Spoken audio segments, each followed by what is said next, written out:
कल तक हम लोगों ने क्या सीखा था कि भाई कोई भी कॉइल मैग्नेटिक फील्ड के अंदर आ रही है तो, बाहर जा रही है तो, क्लॉकवाइज एंटी क्लॉकवाइज।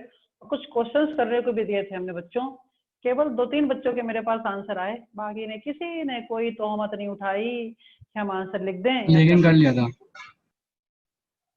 अच्छा, तो मुझे भेज भी देते यार, एक फोटो खींचते मुझे भेज देते एक बार, थोड़ा मन को तसल्ली हो वो तो जाती मनी हमारे। कर लिया था, ओरली हो गया था।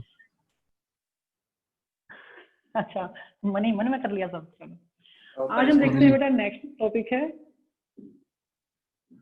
Motional EMF. मोशनल ईएमएफ है आज ये। मोशनल ईएमएफ छोटा सा टॉपिक है। मोशनल ईएमएफ मतलब क्या होता है? मोशनल ईएमएफ का, कोई कॉइल अगर चल रही है तो कल भी सीखा था हमने, अगर मैग्नेटिक फील्ड से बाहर जा रही हो या अंदर आ रही हो तो उसकी वजह से उसके अंदर करंट बनती थी, क्लॉक या एंटी क्लॉक जो भी। तो वो करंट, पहले करंट नहीं बनती है, पहले बनता है वोल्टेज। तो कितनी वोल्टेज बनेगी उसी वोल्टेज का फॉर्मूला निकालेंगे, जिसको हम मोशनल ईएमएफ कहते हैं। मोशनल ईएमएफ के नाम से ही पता चल रहा है कि मोशन हुआ तो ईएमएफ आई। मोशनल ईएमएफ स्टार्ट करते हैं, आसान है, जरा देखना ध्यान से। मान लो ये मैग्नेटिक फील्ड है, ये मैग्नेटिक फील्ड है, समझो भैया, ये मैग्नेटिक फील्ड है मेरे लाल। चलो भाई, इस मैग्नेटिक फील्ड में मैंने एक वायर लिया, कॉइल, ये कॉइल है, ये तार है, और इसको मैंने बाहर खींचा v वेलोसिटी से। इसको मैंने बाहर खींचा v वेलोसिटी से। ये a है, ये b है, ये c है, ये d है। तो एक बात बताओ, अगर तुम लोगों ने कर लिया है सब कुछ तो मुझे बताओ, ये कॉइल है, वही तार है कल जैसा, रेक्टेंगुलर वायर, इसको मैं बाहर खींच रहा हूँ। बताओ इसमें करंट कैसे लेगी, क्लॉकवाइज या anti clockwise? Anti clockwise sir. Clockwise clockwise sir. Clockwise clockwise चलेगी, ठीक है, बढ़िया। क्लॉकवाइज। क्या तरीका? बिल्कुल सही साहब, क्लॉकवाइज। क्या तरीका सिखाया था मैंने कि जहां पे राइट हैंड रूल लगाओ और उसका उल्टा कर दो। देखते हैं, अगर मैं इसको राइट हैंड रूल लगाऊं तो वैसे तो करंट चलती ऐसे करके ऊपर ऊपर जाती, ऐसे जाती, ऐसे जाती, ऐसे एंटी क्लॉक, लेकिन इसका उल्टा कर दो तो आ गई क्लॉकवाइज, मतलब आ गई क्लॉकवाइज। ध्यान देना। मान लो इस वायर के अंदर एक इलेक्ट्रॉन है, इस वायर के अंदर एक इलेक्ट्रॉन है और करंट जा रही है ऊपर, करंट जा रही है ऊपर। तो बताओ इलेक्ट्रॉन कहाँ जाएगा, ऊपर या नीचे? सर नीचे। करंट जा रही है ए से बी, करंट जा रही है ए से बी, तो इलेक्ट्रॉन कहाँ जाएगा, ए से बी या बी से ए? बताओ तो जरा। बी से ए। क्योंकि जो इलेक्ट्रॉन के चलने की डायरेक्शन होती है मेरे बच्चों, वो करंट के चलने की अपोजिट होती है। तो करंट चल रही है ए से बी, मतलब क्लॉकवाइज। ऐसी तो है सारी करंट, ऐसे ऐसे ऐसे ऐसे क्लॉकवाइज। तो इलेक्ट्रॉन जाएगा बी से ए, अच्छी बात है। अगर इलेक्ट्रॉन जाएगा बी से ए तो जो ए वाला हिस्सा है वो एंड नेगेटिव हो जाएगा, ये वाला एंड नेगेटिव हो जाएगा, और जो बी वाला हिस्सा है वो बी वाला एंड पॉजिटिव हो जाएगा। हम जानते ही हैं इस बात को। तो क्या जानते हैं कि जहां से इलेक्ट्रॉन जाता है वो जगह पॉजिटिव हो जाती है, जहां कोई इलेक्ट्रॉन जाता है वो जगह नेगेटिव हो जाती है। तो भैया ए वाली जगह नेगेटिव हो गई, बी पॉजिटिव हो गया। कितना हमें समझ में आता है? नेगेटिव पॉजिटिव फिर से बताना। हाँ देखो बेटा, करंट तो चल रही है क्लॉकवाइज, ऐसे ऐसे ऐसे ऐसे, ए से बी, बी से सी, डी, ए, बी। तो करंट जा रही है ए से बी, करंट जा रही है ए से बी, लेकिन जो अंदर इलेक्ट्रॉन होगा, वायर में जो इलेक्ट्रॉन होगा वो इलेक्ट्रॉन आएगा बी से ए, इलेक्ट्रॉन आएगा बी से ए। और हम जानते हैं इलेक्ट्रॉन बी से आया ए पर, तो जहां आया वहां नेगेटिव, जहां से आया वहां पॉजिटिव, सिंपल। अब एक बात बताओ, जब यहाँ पे पॉजिटिव चार्ज डेवलप हो गया, यहाँ नेगेटिव चार्ज डेवलप हो गया, तो वायर के इस वाले हिस्से पर क्या एक इलेक्ट्रिक फील्ड डेवलप नहीं हो गई? जरा बताना। हो और गई इलेक्ट्रिक फील्ड कहाँ से कहाँ चलती है, प्लस से माइनस। इलेक्ट्रिक फील्ड चलती है प्लस से माइनस, तो इलेक्ट्रिक फील्ड भी तो डेवलप हो गई। बच्चे हाँ कि ना, जरा बोलना है जल्दी से, यस और नो। इलेक्ट्रिक फील्ड डेवलप हो गई। इसका मतलब इस इलेक्ट्रॉन के ऊपर दो फोर्स लगेंगे साहब, इस इलेक्ट्रॉन के ऊपर दो फोर्स लगेंगे मेरे बच्चे मेरे लाल। इस इलेक्ट्रॉन के ऊपर पहला फोर्स लगाएगी मैग्नेटिक फील्ड, जो तुमने मैग्नेटिक फील्ड लगा रखी है, और दूसरा फोर्स कौन लगाएगा, ये इलेक्ट्रिक फील्ड। इस इलेक्ट्रॉन के ऊपर दो फोर्स लगेंगे, मैग्नेटिक फील्ड की वजह से और इलेक्ट्रिक फील्ड की वजह से। याद रखना, इलेक्ट्रिक फील्ड और मैग्नेटिक फील्ड की वजह से, दोनों की वजह से फोर्स लगते हैं। अब जरा सोच के देखो, इसी इलेक्ट्रॉन के ऊपर इलेक्ट्रिक फील्ड भी लग रहा है, इसी इलेक्ट्रॉन के ऊपर मैग्नेटिक फील्ड भी लग रहा है। मान लो इलेक्ट्रिक फोर्स कितना है Fe और मैग्नेटिक फोर्स कितना है Fm। होता क्या है कि दोनों का जो सम होता है वो 0 होता है। इलेक्ट्रिक फील्ड और मैग्नेटिक फील्ड एक दूसरे का अपोज करना चाहते हैं, इलेक्ट्रिक फील्ड और मैग्नेटिक फील्ड एक दूसरे का अपोज करना चाहते हैं, इसलिए इन दोनों का सम क्या होगा, 0 होगा किसी इलेक्ट्रॉन के ऊपर। इलेक्ट्रिक फील्ड का फोर्स का फॉर्मूला क्या होता है, QE। तुम भी जानते हो और मैं भी जानता हूँ। इलेक्ट्रिक फोर्स का फॉर्मूला क्या होता है, QE। मैग्नेटिक फोर्स का फॉर्मूला क्या होता है, QVB equal to 0, Lorentz force. बच्चे हाँ की नजरा बताना जल्दी से। इलेक्ट्रिक फील्ड का फोर्स का फॉर्मूला क्या होता है, QE। Q चार्ज को इलेक्ट्रिक फील्ड में रख दो तो क्या फोर्स लगेगा, QE। Q चार्ज को मैग्नेटिक फील्ड में रख दो, V वेलोसिटी से अगर वो चार्ज चल रहा हो तो कितना फोर्स लगेगा, QVB। तो भैया Q तो कॉमन निकल के चला गया 0 में, तो बचा क्या, E इक्वल टू माइनस का VB। Equation number 1। कहती बात समझ में आई या नहीं है, जल्दी बताना, हाँ या ना, यहाँ तक आई बच्चे। देखो अब इलेक्ट्रिक फील्ड का फॉर्मूला क्या होता है, तुम लोगों को सिखाया था इलेक्ट्रिक पोटेंशियल वाले चैप्टर में। इलेक्ट्रिक फील्ड का फॉर्मूला होता है -dV/dr। सुना है कभी ये फॉर्मूला यार, तुम लोगों ने नहीं सुना ये वाला फॉर्मूला, Yes, sir. -dV/dr सुना है। इस फॉर्मूले को मैं ऐसा भी लिख सकता हूँ, माइनस हटा दो, मैग्नीट्यूड ले लिया तुमने, मॉड ले लिया। इसको मैं ऐसा भी लिख सकता हूँ dV/dr।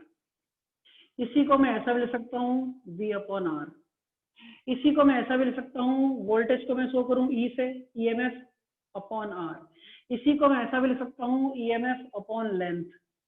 मान लो यहां से लेकर इस वायर की लेंथ है L, इस वायर की लेंथ है L, इस वायर में डेवलप होने वाला पोटेंशियल है E। अगर E EMF बन रहा है L लेंथ में, तो क्या मैं इलेक्ट्रिक फील्ड को E/L नहीं लिख सकता, जरा बताना हाँ कि ना बच्चे। इस इलेक्ट्रिक फील्ड को मैं E/L नहीं लिख सकता क्या। E का मतलब क्या है, यहाँ पर EMF है। EMF भी क्या होता है, एक तरीके का वोल्टेज होता है, तो इसका मतलब वोल्टेज भी क्या है, वोल्टेज है। EV भी क्या है, वोल्टेज है तो आखिर वोल्टेज अपॉन लेंथ ही। तो क्या मैं इलेक्ट्रिक फील्ड को वोल्टेज अपॉन लेंथ नहीं ले सकता, E/L नहीं ले सकता, बता बच्चे हाँ कि ना, बोलना जरूर, बोल हाँ लो, सर। सोचो, ध्यान से सुनना। E इक्वल टू -VV आ गया। E क्या है, इलेक्ट्रिक फील्ड। इलेक्ट्रिक फील्ड का फॉर्मूला होता है वोल्टेज अपॉन दूरी। वोल्टेज अपॉन दूरी, कितना वोल्टेज बन रहा है, E वोल्टेज बन रहा है यहाँ पर, इसको हम इंड्यूस्ड EMF कहते हैं। E वोल्टेज बन रहा है यहाँ पर, इंड्यूस्ड EMF कहते हैं। कितनी दूरी में बन रहा है, L लेंथ में बन रहा है। तो मैं डायरेक्ट नहीं लिख सकूंगा क्या, मैं डायरेक्ट लिख पाऊंगा E की वैल्यू क्या हो गई, E की वैल्यू क्या हुई, E इक्वल टू हो गया E/L। Equation number 2, induced EMF upon length. इस E की वैल्यू को यहाँ रख दो। जब मैं इस E की वैल्यू को यहाँ रखूंगा तो देखो क्या आएगा, E/L इक्वल टू माइनस का VB। तो यहाँ से E निकाल लो, माइनस का VLB। इसी वाले फॉर्मूले को हम कहते हैं इंड्यूस्ड EMF। यही इसी को कहते हैं हम इंड्यूस्ड EMF। बात खत्म। बात समझ में आया कि नहीं आया, जल्दी बताओ। इंड्यूस्ड EMF का फॉर्मूला निकालना आ गया सबको, कैसे किया कि जैसे कोई मान लो वायर है, फिर बोल रहा हूँ, कोई वायर है बच्चों, इस वायर के अंदर इलेक्ट्रॉन है। तो पहले तो आप पता कर लो कि करंट किधर चल रही है, बाहर जा रहा है वायर तो क्लॉकवाइज चल रही है। करंट क्लॉकवाइज चल रही है, थोड़ा दिमाग भी लगाना, बिल्कुल शांत ऐसे करके हवा में बैठे रहोगे तो कुछ समझ में आने वाला नहीं है, ये मैं भी जानता हूँ, तुम भी जानते हो, थोड़ा दिमाग पे प्रेशर डालना होता है। अगर क्लॉकवाइज करंट चल रही है तो ए से बी जा रही होगी करंट, इलेक्ट्रॉन आ रहा होगा बी से ए। ए से बी करंट जा रही है, इलेक्ट्रॉन आ रहा है बी से, तो जहां से इलेक्ट्रॉन आता है वो पॉजिटिव एंड होता है और जहां इलेक्ट्रॉन आता है वहां नेगेटिव एंड होता है। तो बी एंड हो गया पॉजिटिव, ए एंड हो गया नेगेटिव, इलेक्ट्रिक फील्ड भी चली पॉजिटिव से नेगेटिव। तो इसका मतलब इस एरिया में मैग्नेटिक फील्ड भी है, इसी एरिया में इलेक्ट्रिक फील्ड भी है, तो इसका मतलब ये हुआ उस इलेक्ट्रॉन के ऊपर दो बातें इफेक्ट डाल रही हैं, इलेक्ट्रिक फील्ड और मैग्नेटिक फील्ड। और इलेक्ट्रिक फील्ड और मैग्नेटिक फील्ड अगर एक ही साथ एक ही पॉइंट पर कहीं पे एक्ट करें तो हमेशा एक दूसरे का अपोज करती हैं, और इस सिचुएशन में तो बिल्कुल करेंगी, क्योंकि मैग्नेटिक फील्ड अंदर की तरफ है, इलेक्ट्रिक फील्ड ऊपर की तरफ है, तो अपोज करेंगी। अपोज करेंगी का मतलब इलेक्ट्रिक फील्ड और मैग्नेटिक फील्ड के दोनों का फोर्स जीरो होना चाहेगा, अपोज तभी होगा, जीरो होना चाहेगा। तो Fe plus Fm equal to zero.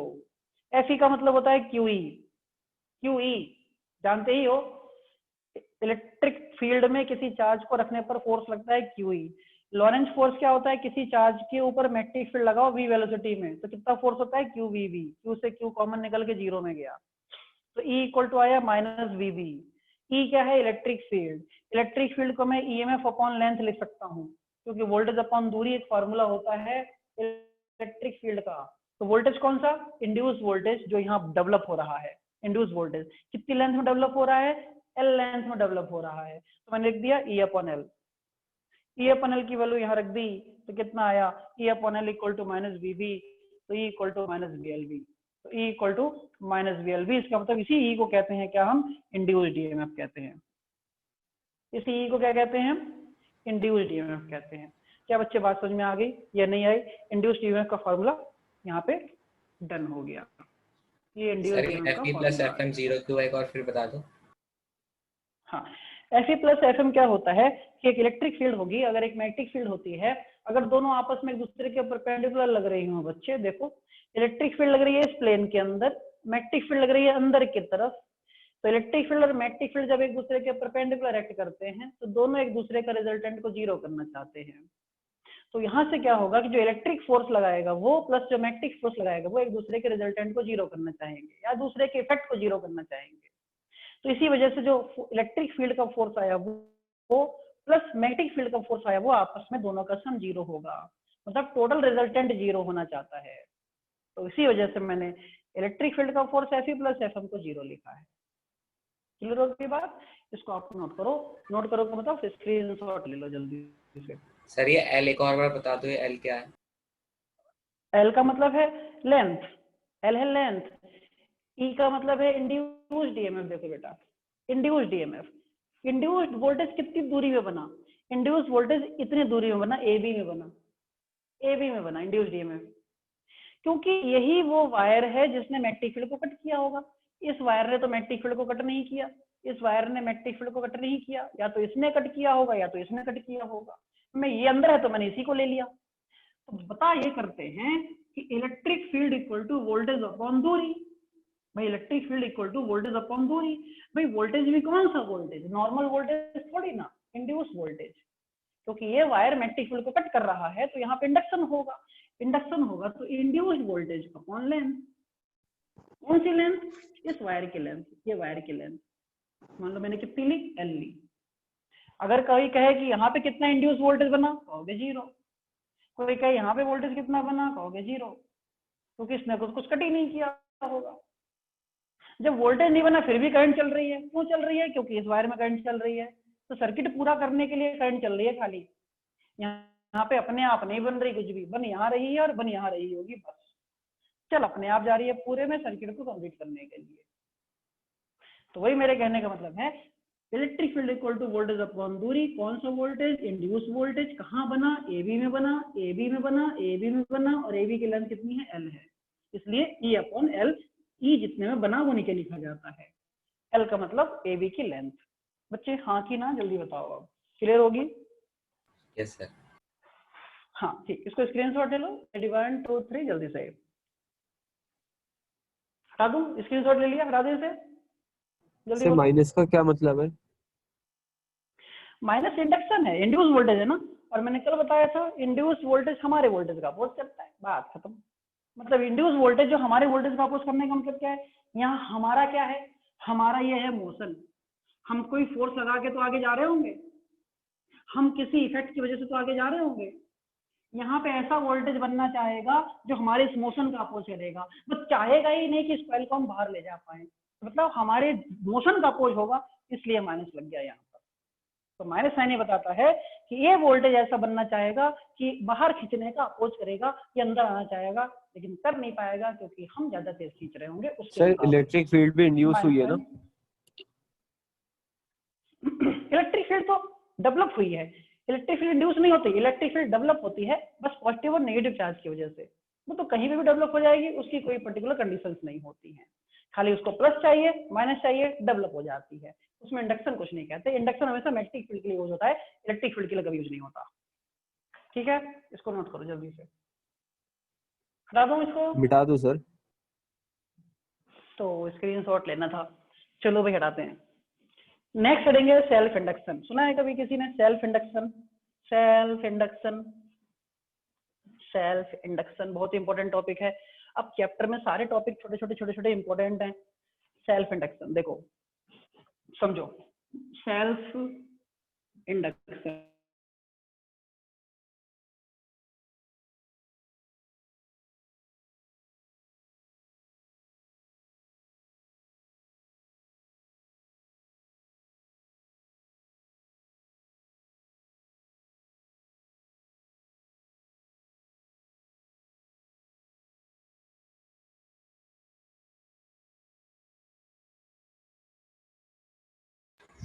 Sir video pause हो गई। सर का फोन गर्म हो गया फिर से।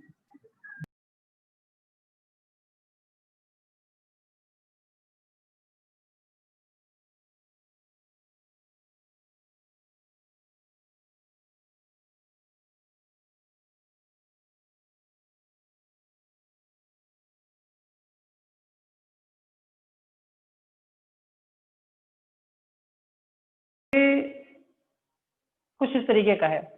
एक मेरे पास एक कॉइल है, सेल्फ इंडक्शन हम सीख रहे हैं।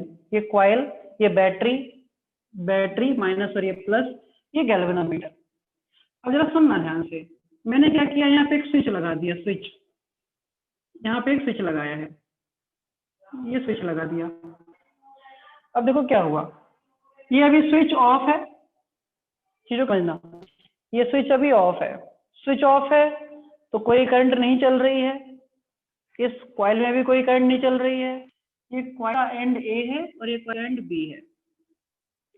सबको समझना ध्यान से जरा, हुआ क्या, ये कॉइल का एंड ए, ये कॉइल का एंड बी, अभी स्विच ऑफ है, स्विच ऑफ है तो गैल्वेनोमीटर की स्विच 0 पर है, इस बैटरी से कोई करंट नहीं चल रही है, कोई भी कुछ भी नहीं हो रहा है, सब कुछ बंद पड़ा हुआ है, सब कुछ ऐसे ही है। मैंने क्या किया बच्चे, अचानक से इस स्विच को ऑन कर दिया, ये स्विच को ऑन कर दिया, स्विच ऑन करते ही एक करंट चली आई, ये हमारी वाली करंट होती है, ये हमारी करंट होती है वाली, करंट चली आई, करंट चली आई। अब ये इस कॉइल से जाने लगी, सुनना मेरा ध्यान से, कॉइल में से करंट जाने लगी ए से बी, हमारी वाली करंट, स्विच ऑन है तो हमारी वाली करंट चल रही है, स्विच ऑन है हमारी वाली करंट चल रही है, इस कॉइल के अंदर से होते हुए जा रही है, इसके अंदर से होते हुए जा रही है, इस कॉइल के अंदर से होते हुए जा रही है, यहाँ पर आ गई, यहाँ पे आ गई। अचानक से क्या हुआ, इस गैल्वेनोमीटर की स्विच डिफ्लेक्ट होकर लेफ्ट में चली गई, लेफ्ट में चली गई और एक करंट वापस आ गई, बात खत्म। कुछ ऐसा ही हो रहा था, कुछ ऐसा ही हो रहा था, स्विच ऑन है, करंट चल रही है, ए से बी चल रही है, करंट लगातार पूरे सर्किट में चल रही है, पूरे सर्किट में चल रही है और पूरे सर्किट में चल रही है।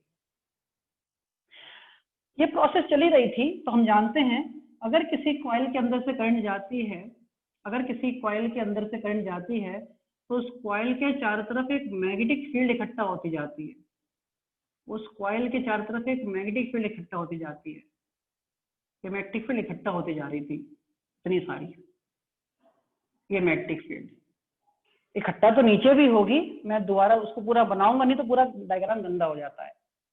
और ये जो मैग्नेटिक फील्ड इकट्ठा हो रही थी, इंक्रीज हो रही थी, इंक्रीज हो रही थी, इंक्रीज होते जा रही थी, इंक्रीज होते जा रही थी, बढ़ रही थी लगातार।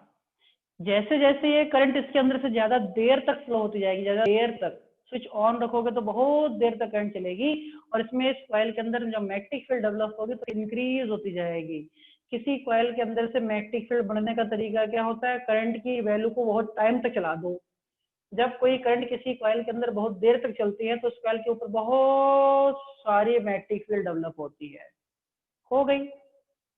ये हो ही रहा था कि अचानक से मैंने स्विच ऑफ कर दिया। ये हो ही रहा था कि मैंने अचानक से स्विच ऑफ कर दिया, स्विच को ऑफ कर दिया।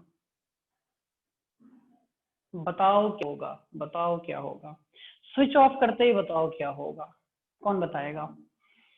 स्विच ऑफ करते ही करंट क्या डिक्रीज होगा? करने लगेगा तो मैग्नेटिक फील्ड डिक्रीज करने लगेगी। लेकिन एकदम से डिक्रीज नहीं और होगी, मैग्नेटिक फील्ड धीरे कुछ टाइम के लिए सस्टेन धीरे रहेगी। धीरे से डिक्रीज होगी। बिल्कुल सही, बहुत बढ़िया बच्चे हो यार। मतलब मैं ही बार इंसान हूं, तुम लोगों को मैंने कमजोर समझ लिया। मतलब बिल्कुल सही बोला तुम लोगों ने कि करंट तुरंत से डिक्रीज नहीं होगी, करंट धीरे धीरे डिक्रीज होगी। पहली बात, तुरंत से करंट जीरो भी नहीं होगी। दूसरी बात, तीसरी बात, ये जो मैग्नेटिक फील्ड डेवलप हुई है वो जो ऊपर की तरफ डेवलप हो रही थी, तो स्विच ऑफ करने के बाद वो सारी की सारी फील्ड इस पे आके वापस इकट्ठा होगी। वो वापस आके इस मैग्नेटिक फील्ड इकट्ठा होगी तो मतलब मैग्नेटिक फील्ड को कंप्रेस होगी। और मैग्नेटिक फील्ड अगर कंप्रेस होगा तो इसी कॉइल पर। जब हमारी वाली करंट चल रही थी ए से बी तो मैग्नेटिक फील्ड इंक्रीज हो रही थी, स्विच ऑफ कर दिया तो मैग्नेटिक फील्ड डिक्रीज हुई। तो तुम बताओ, जो मैग्नेटिक फील्ड डिक्रीज हुई तो उस मैग्नेटिक फील्ड ने इस कॉइल को कट किया, और जब मैग्नेटिक फील्ड किसी कॉइल को कट करती है तो करंट बनती है। तो बताओ, उस मैग्नेटिक फील्ड की वजह जो करंट बनी उसकी डायरेक्शन ए से होगी कि बी से ए होगी? बताओ। बी से बी ए से होगी। ए। बी से होगी, मतलब कि जो करंट बनती है इंड्यूस करंट, वो हमेशा हमारी वाली करंट का अपोज करती है। तो एक अपने आप बनी, जो अपने आप करंट बनी वो बनी बी से ए। और ये बहुत देर के लिए नहीं बनती है, हल्की सी बनती है फिर बंद हो जाती है क्योंकि रास्ता नहीं है। ये सुई गैल्वेनोमीटर की जो कि लेफ्ट गई थी हमारी करंट के लिए, ये गैल्वेनोमीटर की सुई जो लेफ्ट में गई थी हमारी करंट के लिए, बताओ वो इंड्यूस करंट के लिए कहाँ जाएगी? लेफ्ट में या जीरो पे या राइट राइट। राइट में। राइट में। बिल्कुल सही। बहुत देर के लिए जाएगी कि थोड़ी सी देर के लिए जाएगी, ये भी बताओ। थोड़ी देर। थोड़ी सी देर। थोड़ी देर थोड़ी सी जगह। ये बिल्कुल सही, उतनी देर के लिए जाएगी जितनी देर के लिए मैग्नेटिक फील्ड इसके ऊपर आके कोलैप्स होगी। मैग्नेटिक फील्ड का यहाँ पे कोलैप्स बंद हो जाएगी, मैग्नेटिक फील्ड का इसको काटना बंद हो जाएगा, सारी की सारी मैग्नेटिक फील्ड आके कंडीशन खत्म हो जाएगी। ऐसा समझ लो कि ये सुई तुरंत जीरो पर आ जाएगी, उतने देर के लिए लेफ्ट में रहेगी, उससे ज्यादा देर के लिए लेफ्ट में नहीं रहेगी। अब तुरंत जैसे यहाँ की मैग्नेटिक फील्ड खत्म हो जाएगी, ये सुई फाइनली जीरो पे आकर रुक जाएगी, फिर हमारी वाली करंट भी इंड्यूस करंट भी नहीं चल रही होगी। तो कुल मिला के तुमने क्या समझा कि जो सेल्फ इंडक्शन होता है, तो सेल्फ इंडक्शन में हम एक बात जानते हैं, एक कॉइल में करंट दो, सुनना, एक कॉइल में तुम अपनी तरफ से करंट दो और स्विच ऑफ कर दो, तो उसी कॉइल में अपने आप बिना तुम्हारे कुछ किए सारा मैग्नेटिक फील्ड करेगी, अपने आप एक करंट चलने लगती है जो तुम्हारे करंट का अपोज करती है। उसी सिचुएशन को सेल्फ इंडक्ट कहते हैं। सेल्फ क्यों होते? इंडक्शन में प्रभावित ना, अपने आप से ही प्रभावित है वो करंट, दूसरे उसका प्रोसेस से कोई लेना देना नहीं है। तो इस प्रॉपर्टी को सेल्फ इंडक्शन कहते हैं। एक कॉइल में करंट देने की वजह से उसी कॉइल में अपने आप मेन करंट का अपोज होना सेल्फ इंडक्शन होता है। बच्चे हाँ कि ना? बताओ। यस हाँ सर। सही से समझ में आ गया? सेल्फ इंडक्शन क्या था? हमने करंट दी, चलो जल्दी जल्दी बोलना, जल्दी जल्दी बोलो। हमने जो करंट बताओ वो ए से बी थी या बी से ए थी? जल्दी बोलो। ए ए से से बी बी। इससे भी ए से बी थी। जो हमने करंट दी वो स्विच ऑफ में दी कि स्विच ऑन में दी हमने अपना ली, बताओ। ऑन में ऑन में। हमारी स्विच ऑन की वजह से, स्विच ऑन की वजह से हमारी करंट की वजह से मेटल बढ़ रही थी कि घट रही थी, बताओ। बढ़ रही बढ़ थी। रही बढ़ थी। रही थी। हमारी वाली करंट की वजह से मैग्नेटिक फील्ड बढ़ रही थी, तो गैल्वेनोमीटर की सुई लेफ्ट में थी कि राइट में थी, बताओ। लेफ्ट लेफ्ट में। लेफ्ट में। स्विच ऑफ कर दिया तो स्विच ऑफ करते ही सारी करंट तुरंत जीरो हो गई कि धीरे धीरे जीरो, बताओ। धीरे धीरे धीरे। धीरे। अब बात आई कि क्या वो हमारी गैल्वेनोमीटर की सुई जीरो पे आके रुक गई कि थोड़ी देर के लिए राइट में जाएगी, बताओ। थोड़ी देर के लिए राइट राइट के में राइट में जाएगी। जाएगी। थोड़ी देर के लिए राइट में जाएगी तो कितनी देर के लिए राइट में जाएगी, हमेशा के लिए, या खाली जितनी देर मैग्नेटिक फील्ड बची हुई है जिंदा उतनी देर के लिए। जितनी देर जब तक बची हुई है। मैग्नेटिक फील्ड मैग्नेटिक है। फील्ड बची हुई है जिनमें। बात खत्म। इसी को सेल्फ इंडक्शन कहते हैं। और आखिरी लाइन में तुम ही लोग बताओगे कि जब वो सारी की सारी मैग्नेटिक फील्ड खत्म हो जाएगी, रिड्यूस हो जाएगी, कट जाएगी, कॉइल पे आगे इकट्ठी हो जाएगी, गैल्वेनोमीटर की सुई कहाँ आएगी, लास्ट जीरो पे। बीच में। बीच पे। जीरो पर। जीरो पे। बहुत बढ़िया। और उस समय पूरे सर्किट में कोई भी करंट नहीं चल रही होगी, सारी करंट मर चुकी होगी, कुछ नहीं बचा होगा। इसी तरीके की पूरी सिचुएशन को हम सेल्फ इंडक्शन कहते हैं कि एक कॉइल में उसी कॉइल की करंट की वजह से उसी कॉइल में स्विच ऑफ करके अपोजिट करंट चलवा देना सेल्फ इंडक्शन कहलाता है। बात खत्म। सर वो लाइन का शो कर रही ये है तुम समझ सबसे चुके। ऊपर। अब उससे कुछ कौन ये हाँ ये सर लाइन है, जो लाइन सीधी सीधी है, ये मैं जो लाइन सीधी है एकदम। ये वाली जो हाँ ऊपर वाली हाँ लाइन है, हाँ सर। ये वाली जो लाइन है ये बता रही है कि पहले मैग्नेटिक फील्ड बढ़ रही थी जब हम करंट दे रहे थे, मैग्नेटिक फील्ड बढ़ रही थी। जब हमने स्विच ऑफ कर दिया तो मैग्नेटिक फील्ड अच्छा सर घटने समझ लगी, गया। घटने लगी। हाँ वही चीज है। अब देखो बेटा, इससे एक फॉर्मूला होता है। अब इसके कुछ फॉर्मूले हैं, उन फॉर्मूले को ध्यान देना, समझो। होता क्या है ऐसा कि स्क्रीनशॉट तो ये नहीं। ले लो, आप क्या लेना है? लो स्क्रीनशॉट लो, ले लो बन के जल्दी लो। इतना ही तो था, प्लस माइनस और कुछ था ही। ये करंट थी ए से बी हमारी वाली, ये करंट थी बी से। एक बार सुई गई, एक सुई और करंट आई। में तब गई कैमरा जब खराब होगा। लेट में तब जब स्विच ऑफ। सही है, चलो चल रहा है, देखो सही करो नीचे। लो स्क्रीनशॉट, हो गया। हाँ जी सर। अब हाँ चलो भाई इसको हटाते हैं। अब एक बात सोचो जरा ध्यान से कि जो ये फ्लक्स इकट्ठा हो रही थी, वो किसके ऊपर डिपेंड करती है? करंट के ऊपर डिपेंड करती है। यहाँ से एक बात आती है, phi is directly proportional to I. Magnetic flux directly proportional to current. जितनी ज्यादा करंट उतनी ज्यादा फ्लक्स, जितनी कम करंट उतनी कम flux. Flux directly proportional to I, जितनी ज्यादा करंट उतनी ज्यादा फ्लक्स। तो हम जानते हैं जब हम प्रोपोर्शनल हटाते हैं तो एक कांस्टेंट लगाते हैं, तो मैंने लगाया phi equal to L I, जहां पे एल क्या है? कोफिशिएंट ऑफ सेल्फ इंडक्शन है, कोफिशिएंट ऑफ सेल्फ इंडक्शन है एल।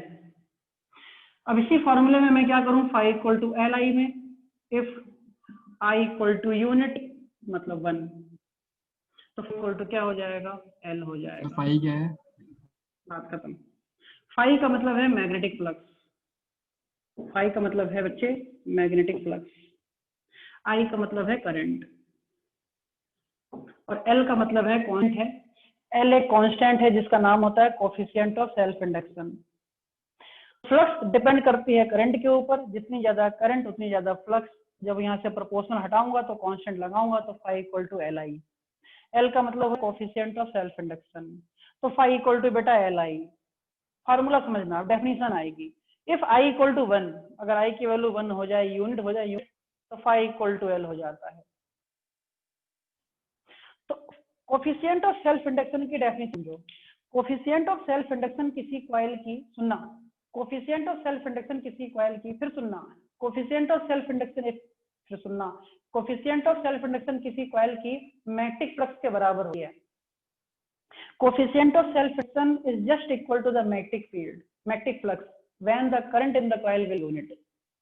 बच्चे हाँ कि ना, जल्दी बताओ कि अगर जो कोफिशिएंट ऑफ सेल्फ इंडक्शन है वो उसके बराबर होगा जब करंट की वैल्यू कितनी हो उस कॉइल में, 1 हो। पहली डेफिनेशन। क्या तुम लोगों को डेफिनेशन 1 समझ में आ गई कि नहीं? जल्दी बताओ, डेफिनेशन फर्स्ट।